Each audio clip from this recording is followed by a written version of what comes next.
Live షోకి తిరిగి స్వాగతం. బీజేపీకి భయపడే ప్రత్యేక హోదాపై చంద్రబాబు మాట్లాడలేకపోతున్నారన్న శ్రీరామచంద్ర వ్యాఖ్యలతో ఏకీవిస్తారా అంటే 91% మంది అవునని, 9% మంది కాదంటున్నారు. అయితే ఆసక్తికరంగా బీజేపీకి కేంద్రానికి సహకరిస్తామని టీఆర్ఎస్ లోక్సభ పక్ష నేత జితేందర్ రెడ్డి గారు కూడా ప్రకటించారు. మరి ప్రభాకర్ గారు చెప్పండి, అందరూ బీజేపీ అంటే భయపడే పరిస్థితి ఏమిటి? అసలు ఈ ప్రత్యేక హోదా ఇష్యూలో కానీ వీటిలో కాంగ్రెస్ ఒకటే వాళ్ళు ఈ అడ్వాంటేజ్ తీసుకోవాలని ప్రయత్నం చేస్తున్నారా? మీరేమంటారు? అంటే అభివృద్ధి జరగాలి రాష్ట్రాలది అని అనుకున్నప్పుడు బయాస్గా ఉండొద్దు. ముందే ఫ్రేమ్ చేసుకొని ఉండి ఖచ్చితంగా ఈ విధానాలని ప్రభుత్వాన్ని వ్యతిరేకిస్తూ పోతూ ఉండాలి అనేటువంటి ఆలోచన ఉండకుండా సందర్భాన్ని బట్టి ఈ పని చేయడం వల్ల ఈ రాష్ట్రానికి లాభం జరుగుతుంది అనేటువంటి ఆలోచన ఒకవేళ కేంద్ర ప్రభుత్వానికి వస్తే ఎందుకు వెల్కమ్ చేయకూడదు? మేము అందుకే ఏమన్నామంటే కేంద్ర ప్రభుత్వం ప్రవేశపెడుతున్నటువంటి బడ్జెట్లో ఈ రాష్ట్రానికి వనగూరేటువంటి ఏవైతే ప్రయోజనాలు ఉన్నాయో దాని ద్వారా మేము ఎట్లా వ్యవహరించాలో ఆలోచిస్తాం. ఒకవేళ అన్యాయం జరిగితే ఫైట్ చేస్తారా? అప్పుడైనా మేము అందుకే అటు కాదుగా జేసీ దివాకర్ రెడ్డి గారు మాట అన్నారు, వంకాయ పోరాటం మేమేం చేస్తాం, మేము కానీ మా సీఎం గారు అంటే అది అందరిని ఉద్దేశించి అన్నాడు. 42 మంది ఉన్నప్పుడు వారిది అందరికి అప్లై కాదు కదా గారు. అది జితేందర్ రెడ్డి గారు కూడా అన్నారు కేంద్రాన్ని సహకరిస్తామని. వారు ఏమన్నారంటే 2 పాయింట్లు అన్నారు. జితేందర్ రెడ్డి గారు అన్నటువంటిది కేంద్ర ప్రభుత్వం ప్రవేశపెట్టేటువంటి బడ్జెట్ లో తెలంగాణ ప్రాంతానికి ఏం లాభం అవుతుంది అని చూసే మేము ఆలోచిస్తాం అనేటువంటి మాట. నిజానికి కొత్త రాష్ట్రం కమ్యూనిటీ గారు మేము బయాస్ గా ఉండి ఫ్రేమ్ చేసుకొని ఉండి కొత్త రాష్ట్రం మాది బ్రహ్మాండంగా ఉండి ఏపీ 3rd క్లాస్ రాష్ట్రం అని కేసీఆర్ గారు అన్నట్లు నేను పత్రికల్లో వచ్చింది. కాదనట్లేదు కదా, మళ్ళీ మీరు కొత్త భాష చెప్తా ఉంటారు. మేమంటున్నాం కొత్త రాష్ట్రం కాబట్టి మేము అన్ని ఛాలెంజింగ్ గా తీసుకోవాల్సినటువంటి అవసరం ఉంటుంది.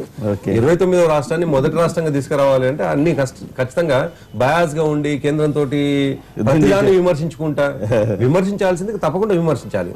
ఈ రాష్ట్రానికి నష్టం జరుగుతుందనే ప్రతిదాన్ని కూడా విమర్శించాలి. కానీ లాభం జరిగే వాటి విషయంలో కూడా ఇంకో రూపంలో మాట్లాడితే ఎవరు కూడా హర్షించరు. అది అందుకేమంటున్నామంటే కేంద్రంతో లాభం జరిగే విషయంలో సఖ్యతోటి ఉంటుంది.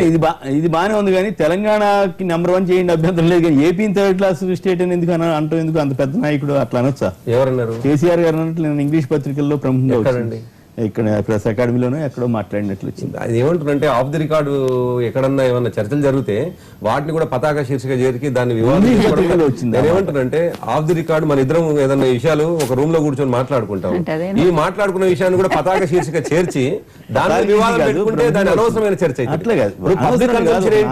నేనేమంటానంటే పబ్లిక్ కన్జంప్షన్ ఏంటి అట్లాంటి కాదు కొమ్మినేని గారు. ఈ షో అయిపోయిన తర్వాత మన ఇద్దరు మాట్లాడుకున్న విషయాలు కూడా మనం బయటకు మాట్లాడుకోలేము కదా. అందుకే ఏమంటున్నానంటే అందుకే అంటున్నాను అక్కడ ఏం జరిగింది అనేటువంటిది ఎవరు చెప్తారు, ఎవరో ఒకరు చెప్పాలి. ఎవరైనా ఉన్నది లేనట్టుగా లేని ఉన్నట్టుగా రాసి దాన్ని మనం చర్చ పెట్టుకోవడం కూడా అనవసరం. పెట్టట్లేదు చర్చ అంటారు పేపర్ లో. దానివల్ల ఎక్కడో జర్నలిస్టుల సమావేశంలో అన్నరే తప్ప కాదు. ప్రెస్ అకాడమీలో మీరు అధికారిక మీటింగ్ సార్ అది కూడా ఏమంటున్నారంటే ఆన్ రికార్డ్ కాదు. ఆన్ రికార్డ్ కాదని నేను ఎట్లా చెప్పట్లా, పేపర్ లో వచ్చిందని మాత్రం. ఎక్కడో ఇంగ్లీష్ పత్రికలు వచ్చిందని మీరే అంటున్నారు సార్. ఇంగ్లీష్ పత్రికలు నేను చదివానని చెప్తున్నాను. ఇంగ్లీష్ పత్రిక ఒకవేళ 2-3 వచ్చింది. కొమ్మినేని గారు మీరు మరీ రంధ్రాన్వేషణ చేస్తా ఉన్నారు. నేను ఏమంటున్నానంటే ఒకవేళ ఆన్ రికార్డ్ మాట్లాడొచ్చు. నేనేమంటున్నానంటే అది ఆన్ రికార్డ్ అయితే అన్ని పత్రికల్లో తెలుగు పత్రికలు మనకు ఉన్నాయి సార్. తెలుగు పత్రికలు వస్తాయి.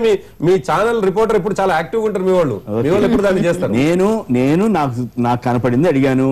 నేను రంధ్రాన్వేషణ చేయాల్సిన అవసరం నాకు లేదు. ఏ నాయకుడి గురించి అయినా సరే అది కరెక్టా కాదా అని చర్చించాల్సిన బాధ్యత నా మీద ఉంది. మేము చాలా స్పష్టంగా ఉన్నాం. ఒక మాట మేము చాలా స్పష్టంగా ఉన్నాం. పక్క రాష్ట్రాలతోటి సత్సంబంధాలు పెట్టే విషయంలో చాలా జాగ్రత్తగా ఉన్నాం. కారణం ఏంటంటే మొన్న మధ్యనే మహారాష్ట్ర వెళ్ళి వచ్చినాం, భవిష్యత్తులో కర్ణాటక కూడా పోతాం. మొన్న మధ్యనే ఆంధ్రప్రదేశ్ ముఖ్యమంత్రి గారితో కూడా మాట్లాడుకున్నాం. ఉన్నటువంటి వివాదాలు ఏమైనా ఉంటే ఉండకూడదు, ఎందుకంటే రెండు కూడా కొత్త రాష్ట్రాలు కాబట్టి. అది ఎగ్జిస్టింగ్ రాష్ట్రం అయినప్పటికీ అది ఛాలెంజింగ్ ఉన్నటువంటి రాష్ట్రం దానికి కాబట్టి తప్పకుండా 2 రాష్ట్రాలకు సంబంధించిన అభివృద్ధి కోరుకునే వాళ్ళని తప్ప మేము ఎందుకు మాట్లాడదాం అట్లా. రంగారెడ్డి గారు ఇప్పుడు వేరే విషయాలు ఏమైనప్పటికీ 2 రాష్ట్రాలు విభజన అయినప్పుడు 2 ప్రాంతాలలో కొంత మనోభావాలలో మన డిబేట్లు కానీ ఇంకో సమస్యల పైన కానీ కొంత వ్యతిరేకత మాట్లాడారు. మనము ఒక పొలిటికల్ వర్కర్గా, ఒక పొలిటికల్ నాయకునిగా ఇప్పుడు దివాకర్ రెడ్డి గారు అన్న దాంట్లో కొన్నిటిని మనం కొన్నిటిని మనము పాజిటివ్ గా సమర్థించాలి. ఏ విధంగా అంటే ఇంతకు ముందు మనము 42 మంది ఉంటే ఢిల్లీ భయపడేది, గడగడలాడేది. తప్పకుండా చంద్రబాబు గారు కాంగ్రెస్ వాళ్ళంతా అసమర్థులు, సన్నాసులు, ఏం చేయలేకపోతున్నారు. అప్పుడు ఒక మాట మనం ఆ డిబేట్స్ ఎప్పటికీ కొంత సౌత్ అంటే వీళ్ళు ఎన్టీ రామారావు గారినైనా ఇంకోటైనా మీరు చూడండి, ఆ ప్రాంతంలో ఎన్టీ రామారావు గారు, చంద్రబాబు నాయుడు, ఇంకోరు ప్రధానమంత్రిని ఎవరు నిర్ణయించాలన్న స్థాయికి కూడా పోయిన ఆ విమర్శన మీరంటే నేనేం చేయలేదు. నేను ఏ రోజు ఆ రోజు చెప్తాను జరిగిన విషయాలు. కాంగ్రెస్ ఎంపీలందరూ భయపెట్టే పరిస్థితి లేదు కదా. నేను అన్నది ఒక్కొక్క విషయం చెప్తాను. కాంగ్రెస్ కూడా ఇందిరాగాంధీ పవర్ లో లేనప్పుడు తెలుగు వాళ్ళ వల్లనే మళ్ళీ పవర్ లోకి వచ్చింది అన్నది నార్త్ లో ఒక డిబేట్. అది కష్టకాలంలో ఇది ఒక్కటే స్టేట్ ఉండే, అట్లా అవి ఆ చరిత్ర ఉంటే ఇప్పుడు వచ్చేదాన్ని ఇంకా రెచ్చగొట్టే మాటలు, గిల్లి కజ్జాలు తీయొద్దు అన్నది నా వాదన. ఇప్పుడు స్పెషల్ స్టేటస్ ఉన్నది. స్పెషల్ స్టేటస్ కోసము ఈ ప్రాంతం ఆ ప్రాంతం అనకుండా అందరం పోరాడాలి. అక్కడ వాళ్లకు విభజన జరిగినప్పుడు వాళ్ళు నష్టమవుతుందని అక్కడ ప్రజల నిరుత్సాహం ఉన్నప్పుడు సెంట్రల్ గవర్నమెంట్ కాంగ్రెస్ స్పెషల్ ప్రభుత్వంగా అది అనౌన్స్ చేసింది. అది పార్లమెంట్ లో వెంకయ్య నాయుడు కోసం చేశారు. వీనికి కోసం చేసిందా, పోలవరం జాతీయం చేసిందా, ఇప్పుడు మా మీద ఎన్ని విమర్శలు చేసినా ఆ ప్యాకేజ్ రావటం వల్ల మనకు ఇండస్ట్రియల్ గా ఏదైతే పెద్ద ఈ దేశానికి పడ్డ దరిద్రం ఏంది, నిరుద్యోగం. అందులో ఆ ఎంటర్ప్రైజింగ్ నేచర్ ఉన్న ప్రాంతం అది. ప్రపంచంలోకెల్లా ఆంధ్ర ప్రాంతంలో ఎంటర్ప్రైజింగ్ నేచర్ ఉంది కాబట్టి అన్ని ప్రాంతాలలో ఇండస్ట్రీస్ వస్తున్నాయి. ఆ అవకాశాన్ని కూడా చంద్రబాబు నాయుడు గారు మాట్లాడకుండా అది కాంగ్రెస్ అది చేసింది, ఇది చేసింది. ఇప్పుడు అదే కదా, అది చేసిందంటే ఇక్కడికి వెళ్ళి నువ్వేం చేసింది అంటారు. ఆ ఒక్క ఇష్యూ మీద నాయన మనం ఇర్రెస్పెక్టివ్ ఆఫ్ పొలిటికల్ పార్టీస్ ఆ ప్రాంతానికి రావడానికి తప్పకుండా ప్రయత్నం చేయాలి. అటు కాకుండా ఇక్కడ కూడా 5-6 జిల్లాలు ఉన్నాయి. బీజేపీకి భయపడుతున్నారనేది మీ రామచంద్ర గారి విమర్శ. బీజేపీకి భయపడుతున్నారనే కదా నేను పోరాటం చేయమంటుంది. చంద్రబాబు నాయుడు గారు ఇప్పుడైనా లేవు అంటున్నా, ఇప్పటికైనా లేవు అని. ఇప్పుడు ఆయన నేం దించట్లేదు, బీజేపీ తలుచుకుని ఆయన నేం దించదు. అయినా కానీ మాట్లాడితే ఈ కష్టకాలం అన్నిటికీ పొలిటికల్ అడ్జస్ట్మెంట్ ఏ సొల్యూషన్? ఇప్పుడు రాష్ట్రం అనేది నిజంగానే యూపీఏ గవర్నమెంట్ చాలా దారుణమైన పరిస్థితులు విభజన చేసింది. ఏమి ఊరికి బిల్లులో ప్రతిపాదించినటువంటి ఒక్క అంశం కూడా ఈరోజు ఎన్డీఏ గవర్నమెంట్ లో ఫుల్ఫిల్ అవుతుంది అనుకుంటే కంప్లీట్ ఏమి కానిటువంటి పరిస్థితి. ఎందుకంటే వెంకయ్య నాయుడు గారి వ్యాఖ్యల ద్వారానే ఇదంతా వచ్చింది. వాస్తవానికి ఆయన 5 సంవత్సరాలు కాదు 10 సంవత్సరాలు రాజ్యసభలో రాష్ట్రపతి గారి చేత ఒప్పించి మరీ కూడా బిల్లు తీసుకొచ్చినటువంటి మేము అదే అడుగుతున్నాము. ఈ రోజు ఒక సుజనా చౌదరి గారికి మంత్రి ఇప్పించుకునే దాంట్లో ఆయన ఎంత ఆసక్తి చూపించారో, ఎన్నిసార్లు మోడీ గారిని కలిసారో అందరికీ తెలిసినటువంటి విషయమే. ఆయనకు మంత్రి పదవి వచ్చింది, అలాగే అశోక్ గజపతి రాజు గారికి ఒక మంత్రి పదవి వచ్చింది. దాంతో సాటిస్ఫై అయిపోయినట్టుగా స్పెషల్ స్టేటస్ పక్కన పెట్టేసినట్టుగా కనిపిస్తా ఉంది చూస్తుంటే ప్రజలకి. ఈ విషయంలో గట్టిగా మాట్లాడటం లేదనేది అందరి అభిప్రాయం ఈ రోజు వచ్చింది. అందువల్ల మిత్రపక్షం గౌరవించండి, మేము కాదని అంటలేదు. భయపడుతున్నారనేది కదా, బీజేపీకి మీరు సగం మద్దతిస్తున్నారు కదా. ఎక్కడ సగం షరతులతో మద్దతని అనౌన్స్ చేసి వచ్చాడు కదా జగన్ గారు. భయపడినంత వారి కాలం అది. శ్రీనివాసులు గారు ఫైనల్ గా సమాధానం చెప్పండి. వంకాయ పోరాటం అంటున్నాడు మీ ఎంపీ గారు, అనంతపురం ఎంపీ గారు, ఏం సమాధానం చెబుతారు?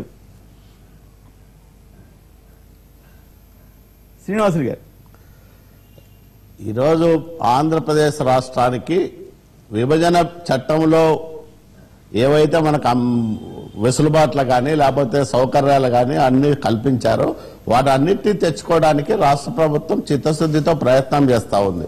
పోరాటం అనేది ఎవరితో పోరాటం చేస్తాము? కేంద్రంలో అంతకుముందు 10 ఏళ్లు కాంగ్రెస్ పార్టీ పరిపాలన చేసింది, రాష్ట్రంలో కాంగ్రెస్ పార్టీ పరిపాలన చేసింది. వీళ్ళ పాపాలు ప్రజలకు దేశానికి శాపాలుగా మారిపోయి ఆ పాపాలను మోయాల్సిన పరిస్థితి. మేము ఇచ్చినవి తెచ్చుకుంటే కాదు, మీరు ఏ పోరాటం చేయలేరు. మేము ఇచ్చినవి మీరు కొత్త ఏం చేయలేరు. మేము ఇచ్చినవి ఆ స్పెషల్ ప్యాకేజ్, ఆ పోలవరం 2 గంటలు చూపించి మీరు చిరకాలం ఉంటున్నారు. మమ్మల్ని తిట్టుకుంటా మీరు 10 ఏళ్ళు కాదు 50 ఏళ్ళు కూర్చుని పెడతారు. ఇట్లనే ఒక మాటలు చెప్పండి. మీరు మాట్లాడలేదు కదా. ఫైనల్ గా చెప్పండి. ఫైనల్ గా వంకాయలా పోరాటం మాకు శక్తి లేదని చెబుతున్నారు. నిజంగానే బీజేపీ అంటే భయపడుతున్నారా లేదా? అది చాలా భయం. భయాన్ని భయం చెప్పమంటే ఎట్లా బీజేపీ చెప్పమంటారు? అంటే మీరు భయపడాల్సిన మిత్రపక్షం అది. మేము కలిసి పోటీ చేశాము, కలిసి రాజకీయం చేస్తున్నాము. ఒక్క మాట. ఈ రోజు మోడీ గారు కానీ చంద్రబాబు నాయుడు గారు కానీ అభివృద్ధికి ప్రతిరూపాలుగా ప్రజలు వీళ్ళిద్దరిని ముఖ్యమంత్రులుగా ప్రధానమంత్రులుగా చేసుకున్నారు. కాబట్టి ఖచ్చితంగా రాష్ట్రము దేశము బాగుపడడానికి వీళ్ళ నాయకత్వం అవసరము. వీళ్ళ ఇద్దరి జేసీ దివాకర్ రెడ్డి గారి మాటల మీద మీరేంటి స్పందన ఏంటి? అనేక మీ ఎంపీ గారి మాటల మీద మీ స్పందన ఏంటి? విభజన మీ ఎంపీ గారి మాటల మీద మీరు ఏమైనా స్పందించడానికి సిద్ధంగా ఉన్నారా? దీంట్లో ఎవరికి ఎలాంటి అనుమానాలు అక్కర్లేదు. కాదు, మీ ఎంపీ గారి మాటల మీద మీరు స్పందించడానికి సిద్ధంగా ఉన్నారా? ఎంపీ గారు మాట్లాడిన కంటెస్ట్ వేరు. 42 మంది ఉన్నప్పుడు ఆంధ్రప్రదేశ్ రాష్ట్రానికి ఢిల్లీలో గౌరవం ఎక్కువ ఉండేది. 2 ముక్కలైన తర్వాత గౌరవం తగ్గి ఆటోమేటిక్ గా సంఖ్యాబలం తగ్గింది కాబట్టి గౌరవం తగ్గింది ఈ బడ్జెట్ సమావేశాల్లో శ్రీనివాస్ గారు ఒక్క మాట అండి, అంతకంటే ఎక్కువ తెచ్చుకోవడానికి శ్రీనివాస్ గారు ఈ బడ్జెట్ సమావేశాల్లో ఆంధ్రప్రదేశ్ కి రావాల్సినటువంటిది అన్ని రంగాల్లో కేటాయింపులు న్యాయంగా లేకపోతే మీరు బీజేపీకి వ్యతిరేకంగా ధర్నా చేస్తారా లేదనేది చాలా స్పష్టంగా చెప్పాలి. ధర్నాట చేస్తారా మీరు? దివాకర్ రెడ్డి గారు చెప్పారు, కాగితం ఇచ్చేస్తామని. ధర్నాలు పోరాటాలు కాదు, ఖచ్చితంగా కేంద్రము నుంచి బీజేపీకి భయపడే ప్రత్యేక హోదాపై చంద్రబాబు మాట్లాడలేకపోతున్నారన్న సి రామచంద్రయ్య గారి వ్యాఖ్యలతో ఏకీపిస్తారా అంటే 91% మంది అవునని, 9% మంది కాదన్నారు. SMS పంపిన వారందరికీ కూడా ధన్యవాదాలు. కాలువ శ్రీనివాసులు గారు ప్రత్యక్ష ప్రసారంలో వచ్చినందుకు వారికి ధన్యవాదాలు. అలాగే లక్ష్మీపార్వతి గారు, రంగారెడ్డి గారు, కర్ణి ప్రభాకర్ గారు అందరికీ కూడా ధన్యవాదాలు. ఇది నేటి వార్తా విశ్లేషణ కార్యక్రమం. నమస్కారం.